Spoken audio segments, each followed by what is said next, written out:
안녕하세요. 김성길 목사와 함께하는 GTS 말씀 묵상 시간입니다. 오늘은 두 번째 주간의 다섯째 날 묵상입니다. 오늘 묵상의 주제는 관계 성공학인데요. 오늘의 관계는 다른 사람과의 관계 성공하기가 되겠습니다. 자, 우리들의 삶을 한번 살펴보시고 오늘 내 부모님들과 관계, 또 자녀들과 관계, 부부의 관계, 그리고 이웃들과의 관계, 또 직장에서의 동료들과의 관계가 어떠한지 한번 살펴보시기 바랍니다. 관계 성공이 인생의 성공이죠. 자, 그래서 39쪽, 40쪽을 보시면은 다른 사람과의 관계를 잘 갖기 위한 방법들이 쭉 정리되어 있습니다. 먼저는 사람을 잘 이해해야 된다. 이 도표를 잘 기억해 두세요. 항상 맨 밑에는 그 사람의 본능이 있고, 그게 잘 되지 않을 때 속상함, 상한 마음이 있고, 그것이 이제 밖으로 나타나면 다양한 형태로 나타납니다. 그래서 사람과의 관계를 가질 때는 겉에 나타나는 모습보다는 속에 있는 상한 감정을 이해하는 것이 참 중요하죠. 그리고 그 사람의 그 본능이 뭔지 찾아서 그 사람의 본능을 도와주면 좋은 관계 가질 수 있습니다. 그리고 사람과의 관계를 가질 때 상처받지 않는 게 제일 중요합니다. 다른 사람으로부터 상처받지 않는 것.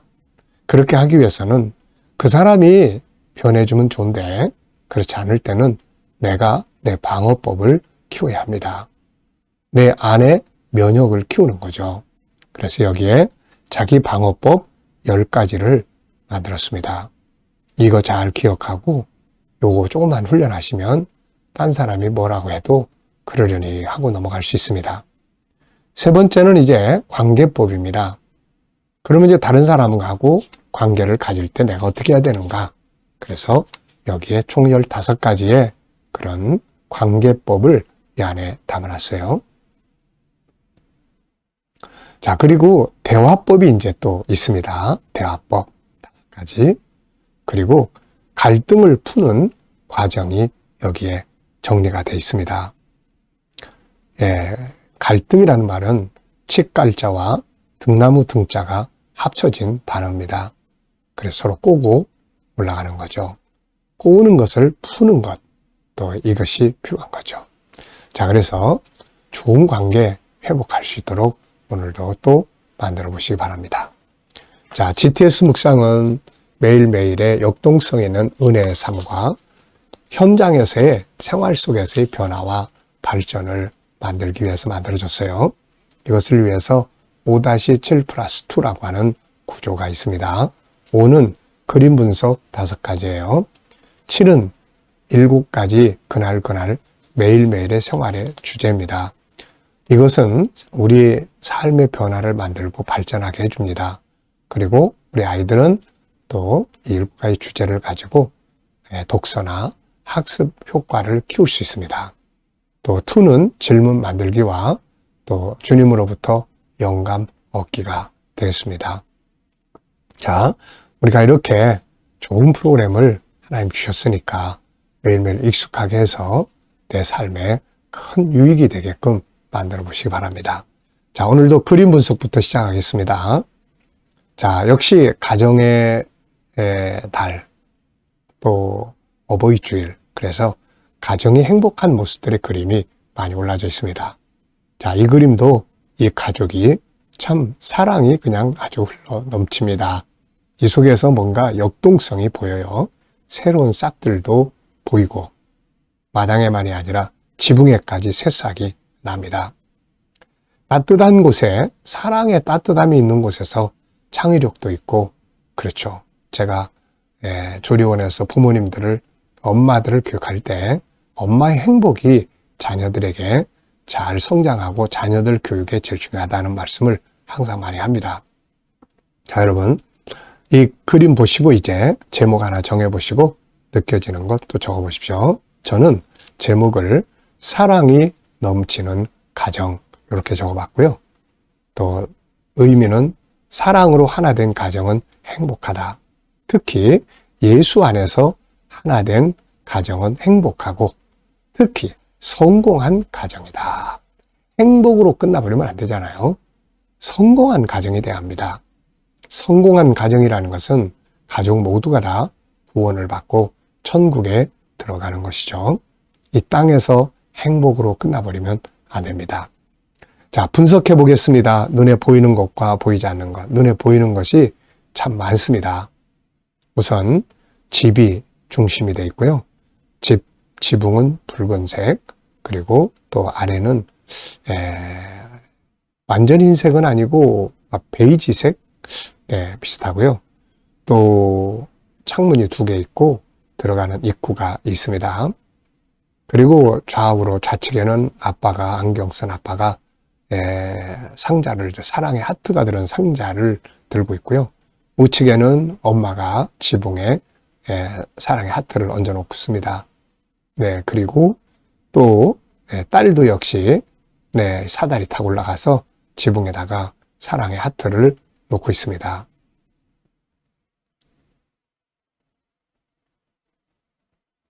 자, 그리고 또 이제 아들도 역시 지붕에다가 사랑의 하트를 놓고 있고요. 굴뚝이 보이는 것 같은데 그 위에도 사랑의 하트가 있습니다.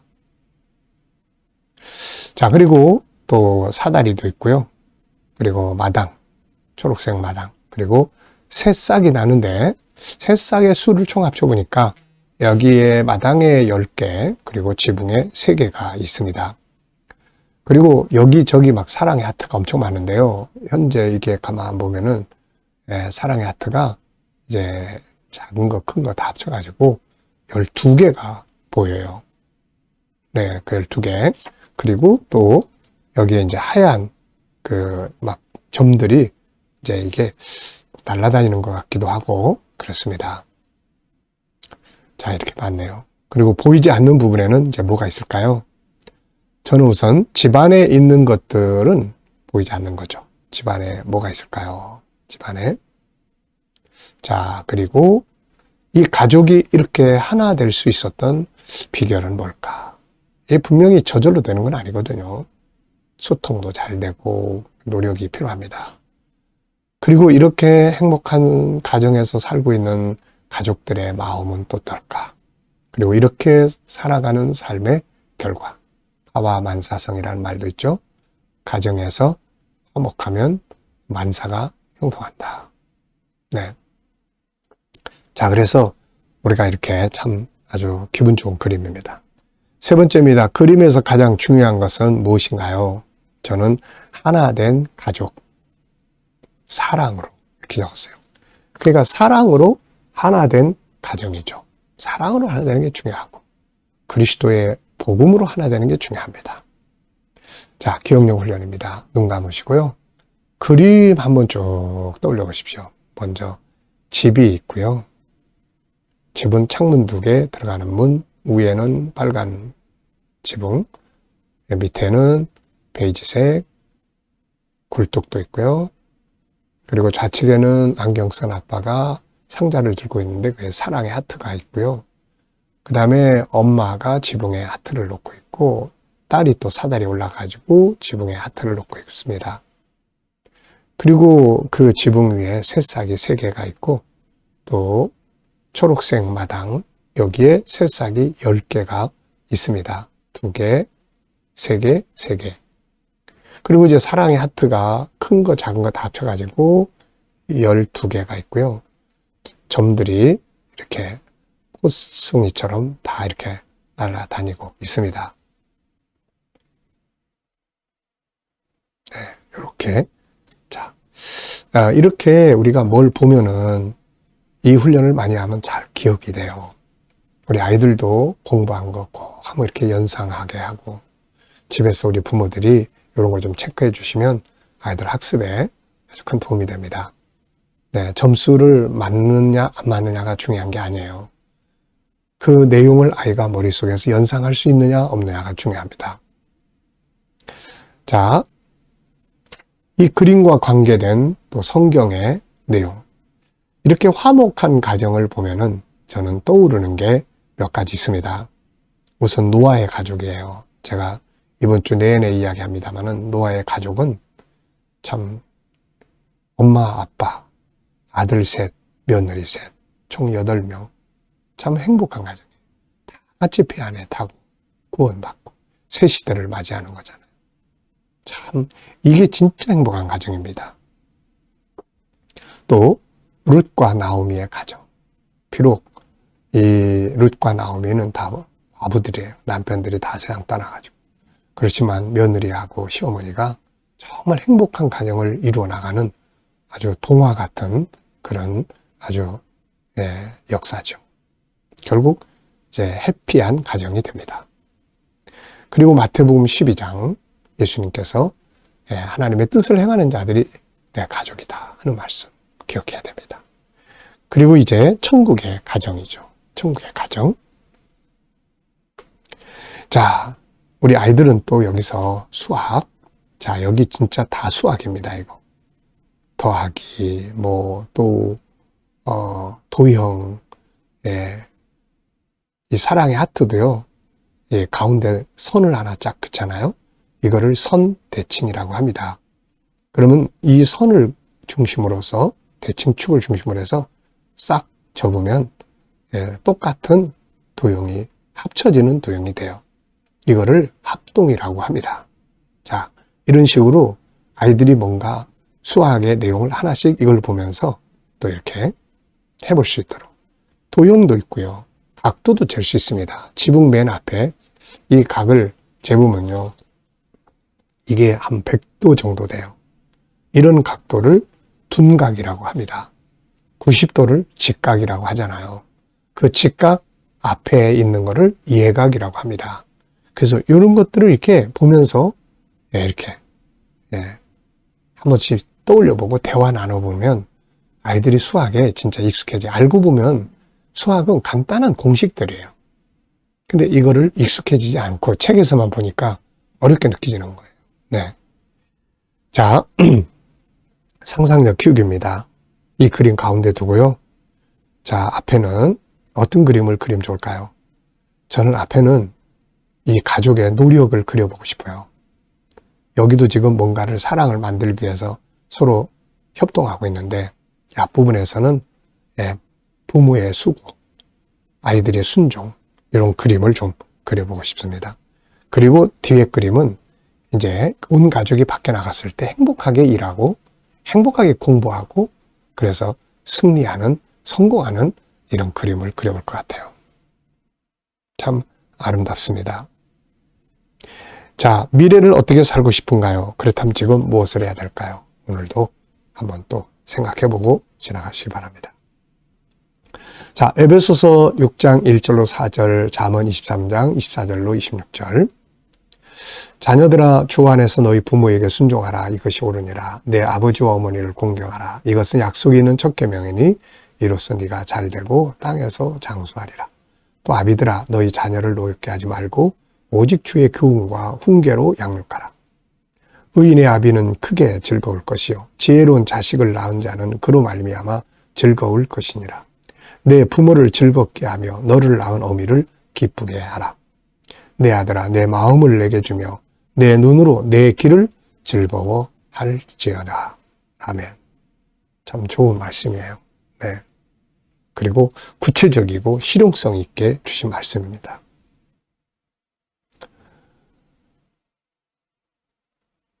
저는 그 부모를 기쁘게 하라 이 내용을 보면 항상 그 떠오르는 사람이 하나 있습니다. 그 텔레비의 방송에 나왔던 사람인데요. 서비스 왕으로 등장한 사람이에요. 제가 이 사람 이야기 정말 많이 합니다. 좋은 모범이니까요. 어떻게 이렇게 서비스 왕이 됐나요? 라고 물었더니 이 부모님은, 이 청년의 부모님은 정신지체 장애예요. 그래서 참 얼마나 힘들었겠어요. 근데 이 아들이 항상 이 생각을 하는 겁니다. 어떻게 하면 우리 엄마 아빠를 즐겁게 해드릴 수 있지? 어떻게 하면 기쁘게 해드릴 수 있지? 그래서 이제 공부를 시작합니다. 이런 장애를 가진 분들을 행복하게, 즐겁게 웃겨줄 수 있고 즐겁게 해줄 수 있는 것들이 뭐가 있나. 이걸 책을 갖다 공부하고 공부를 합니다. 공부를 해서 이렇게 실천해보고 시도해보고. 그럼 부모님들이 그거 보고 막 재밌어하고. 이게 이제 훈련이 계속 반복되다 보니까 몸에 배게 되고, 사회에 나와서 직장 생활할 때, 식당에서 일을 하는데 음식은 안 먹어도 이 사람을 보러 가는 거예요, 사람들이. 이 사람은 오는 손님들이 기다리는 동안에도 엄청 즐겁게 만들어주는 사람이에요. 뭐 팔씨름 대회를 열어준다든지. 그래서 음식은 꼭 안 먹어도 이 사람 보러 가는 거예요. 네, 그래서 참 방송에까지 나왔는데, 이 사람은 자기는 부모님 때문에 이렇게 서비스왕이 됐다, 이렇게 이야기를 해요. 대체적으로 그런 상황이 되면 자녀들은 부모 원망하고 자기 삶을 좌절하고 절망하고 막 그렇게 되죠. 참 이 말씀을 보면은 항상 그 청년이 생각이 납니다. 자, 그래서 잘 되는 거예요. 이 말씀처럼. 감사한 거 적어보십시오. 어제 감사한 것, 오늘 또 감사한 것, 미래 감사하고 싶은 거. 감사는 정말 중요합니다. 감사는 꼭 감사할 일이 있어서만이 아니에요. 삶을 행복하게 만드는 도구입니다. 그리고 하나님이 일하시는 도구예요. 그래서 감사를 해야 합니다. 감사가 빠지면 그 자리에 원망과 불평이 싹 자리 잡아요. 그래서 감사를 항상 해야 이게 딴 게 못 들어와.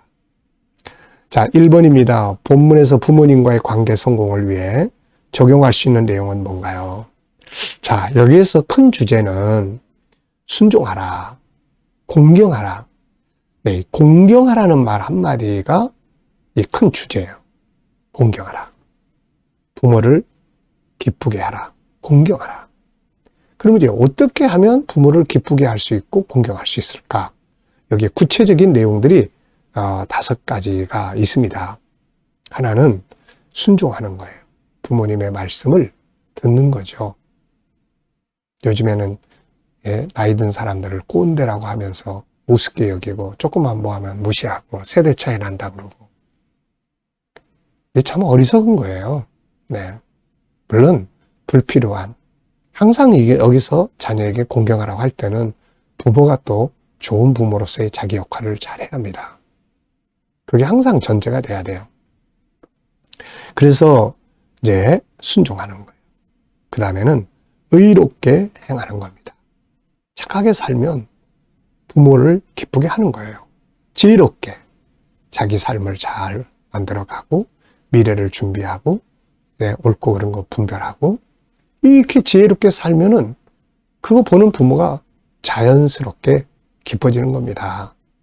네, 속은 속대로 새기면서 엉망진창으로 살면서 뭐 고기 사들고 어버이날 와가지고 이거는 참 근심을 만드는 부모예요. 이 자녀들이에요. 네. 그 다음에는 이제 마음을 주고 부모의 길을 즐거워해라. 참 이게 좋은 말입니다. 자, 다른 사람과의 관계를 성공하기 위해 필요한 건 뭔가요? 오늘의 주제입니다. 옆에 있는 것들 한번 쭉 생각해 보시고요. 전체적으로는 인속인신 성답이단 2층 책업. 거기에 지지, 공감, 대화, 그 다음에 좋은 말하기 뭐 이런 거. 네. 자, 그래서 이런 것들 기억해 두시고 저는 이제 항상 핵심적인 3가지를 꼭 기억합니다. 하나는 구원의 목표를 가지고 대하면 좋은 관계 가질 수 있죠. 또 2번째는 대화법 여기에 대화법 다 써놨으니까요. 대화법 잘 훈련하면은 좋은 관계 가질 수 있어요. 그리고 조금 손해보는 거예요. 내가 조금 더 대접하고 조금 더 손해보고.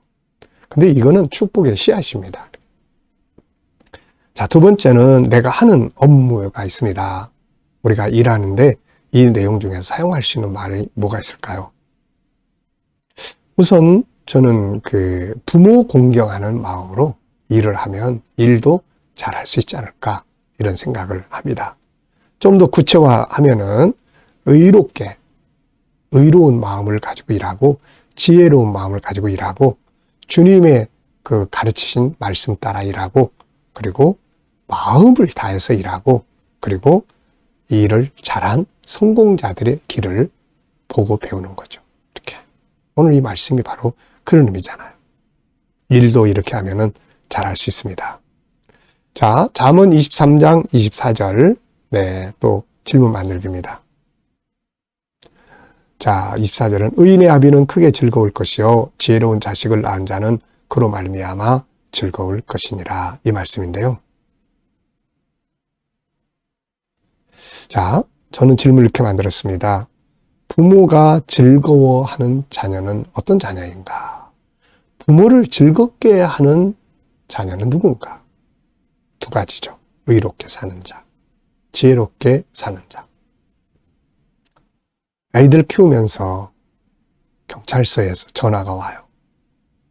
아무개 부모님이십니까? 네. 아이가 좀 실수했는데 좀 와보시겠어요? 이런 전화 받으면 얼마나 속상해요. 근데 학교에서 아무개 아빠지요? 네. 학교 한번 오세요. 왜요? 아유, 아무개가 이번에 너무 이걸 잘해가지고 좀 상을 주려고 합니다. 아, 그러면은 얼마나 기분 좋습니까, 이게? 의롭게 살고 지혜롭게 살면은 이게 자연스럽게 부모가 기뻐할 일이죠. 자, 개인 질문입니다. 나의 변화와 발전에 대해 질문 만들기. 자, 여러분들은 지금 현재 여러분의 삶에 만족하신지 아니면 더 변화가 있으면 좋겠다 하는 생각을 가지고 계시는지 한번 그러면 살펴보시고 질문을 한번 던져보세요. 저는 나의 발전해야 될 영역은 뭔가 아시죠? GTS 전문가, GTS 수학 이런 거를 계속 발전시켜서 연구하고 더 전문가가 되면은 저는 제 미래의 사명의 비전을 이루어갈 수 있어요. 그래서 우리가 평생 항상 하나님의 나라와 그 일을 위해서 뭔가 하며 사는 삶이 참 행복한 거죠. 자, 묵상하겠습니다. 오늘도 먼저 본문 말씀 한번 쭉 생각해 보고요. 7가지 주제 떠올려 보시고 오늘 만날 사람, 또 내가 하는 업무, 또 내가 해결해야 될 문제들, 자, 한번 쭉 생각해 보시고 주님께 물으세요. 주님, 오늘 이 사람 만나는데 제가 어떤 말을 하면 좋을까요? 또 어떤 자세로 대하면 좋을까요? 이 문제를 해결할 때 제가 어떻게 하면 좋을까요? 어떤 말씀을 사용하면 좋을까요? 7가지 주제 중에 사용할 수 있는 건 뭐가 있을까요? 주님이라면 어떻게 하시겠습니까? 그리고 기다려보시면 주님이 주시는 영감이 쫙 떠오르죠. 말씀도 떠오르고 지혜도 떠오르고 어떤 감동도 떠오르고 어떤 확신도 떠오르는 거예요. 자, 오늘도 이 영감을 가지고 또 좋은 하루 되시기 바랍니다. 기도하고 마치겠습니다. 주님 감사합니다. 오늘도 또 묵상으로 하루 시작합니다. 복된 하루, 행복한 하루가 되게 하여 주옵소서. 우리 자녀들, 친척들, 동료들 중에 믿지 않는 자들 다 주께 돌아와 구원받게 하시고 믿는 자들은 더 깊은 영성의 자리에 들어가게 하여 주옵소서. 주님, 오늘도 우리 성도들의 가정, 직장, 사업장들이 형통하게 하시고 새로운 일터를 구하는 자들에게는 좋은 일터들이 예비되게 하여 주옵소서. 주님, 또 오늘도 또 치료받는 교우들에게 함께 해주시고 치유의 능력이 더 강하게 역사하여 주시고 또 여러 가지 어려운 문제를 안고 기도하는 성도들에게는 또 그 문제를 감당할 수 있는 힘을 주시고 또 합력하여 선을 이루도록 인도해 주시옵소서. 오늘도 이 나라를 축복하시고 지도자들에게 지혜를 주셔서 나라를 바르게 이끌어가게 하시고 이 나라가 선교하는 나라, 거룩한 땅이 되게 하여 주시옵소서. 주님, 오늘도 세계 곳곳에서 복음을 전하고 복음을 위해서 수고하는 주의 종들과 선교사님들에게 함께 해주시고 우리 KDM 훈련을 통해서 천국 복음이 더 온 세계에 전파되게 하시며 주님, 또 GTS 묵상이 더 많은 교회에 또 이렇게 나눠지게 하시고 이것을 통해서 다음 세대가 잘 양육될 수 있도록 주님 은혜 베풀어 주시옵소서. 감사하고 예수님의 이름으로 기도하옵나이다. 아멘.